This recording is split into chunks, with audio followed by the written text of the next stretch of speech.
మళ్ళీ భవిష్యత్తులో ఎప్పుడన్నా ఏదన్నా సుదూరకాలం కావచ్చు, మరొక ముఖ్యమంత్రి ఎవరైనా వచ్చి నేను రాజధాని తీసుకెళ్లి కడపలో పెడతాను, శ్రీకాకుళంలో పెడతాను అనకుండా లీగల్ గా అమరావతి ఏపీకి రాజధాని అన్నట్టు సిమెంట్ చేయడానికి లీగల్ గా ఏదైనా అవకాశం ఉందా?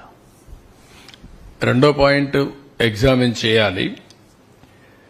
ఎవ్వరు కూడా మరీ ఇలాంటి మెంటల్ ఫెలోస్ వస్తే తప్ప ఇంతవరకు ఇండియా చరిత్రలో రాజధాని మారుస్తా అన్నాడు ఎవడు లేడు. స్వతంత్రం వచ్చిన తర్వాత ఎవరన్నా ఉన్నారా?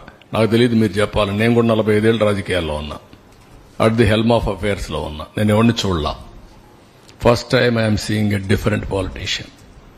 మీరందరూ అర్థం చేసుకోవాలి. ఎవడు రాలా. అలాంటి తిక్క వాళ్ళ దగ్గర, పిచ్చోళ్ళ దగ్గర కూడా రాష్ట్రాన్ని కాపాడడానికి ఏం చేయాలో ఆలోచించాలి. ఇప్పుడు not only for Andhra Pradesh, it is a case study for the country. దేశానికి కూడా ఒక కేస్ స్టడీ ఇది. ఇప్పుడు రెండోది, ఓసారి బాధేస్తుంది.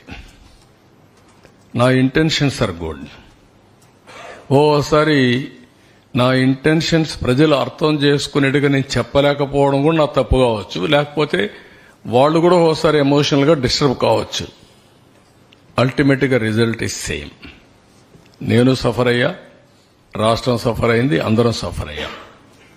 హైదరాబాద్ కూడా మీరు ఒకసారి చూస్తే, నేను ఆ రోజు 2004లో కానీ హైదరాబాద్ లో కానీ కంటిన్యూ అయింటే ఇంకొక లెవెల్కి వెళ్ళిపోయింది. అది మళ్ళా 10 ఏళ్లు పట్టింది. ఈ రాష్ట్రం కూడా 5 ఏళ్లు కానీ కంటిన్యూ అయింటే కంటిన్యూటీ ఆల్వేస్ క్విక్ రిటర్న్స్ వస్తాయి, ఫాస్ట్ గ్రోత్ వస్తుంది, బెటర్ ఎకానమీ ఎస్టాబ్లిష్ అవుతుంది. అక్కడ గ్యాప్ అనేది కొంత నష్టం జరిగింది, కానీ నేను రిపెంట్ కావడం లేదు. నేను ఎప్పుడు కూడా పాజిటివ్గా ఆలోచిస్తా.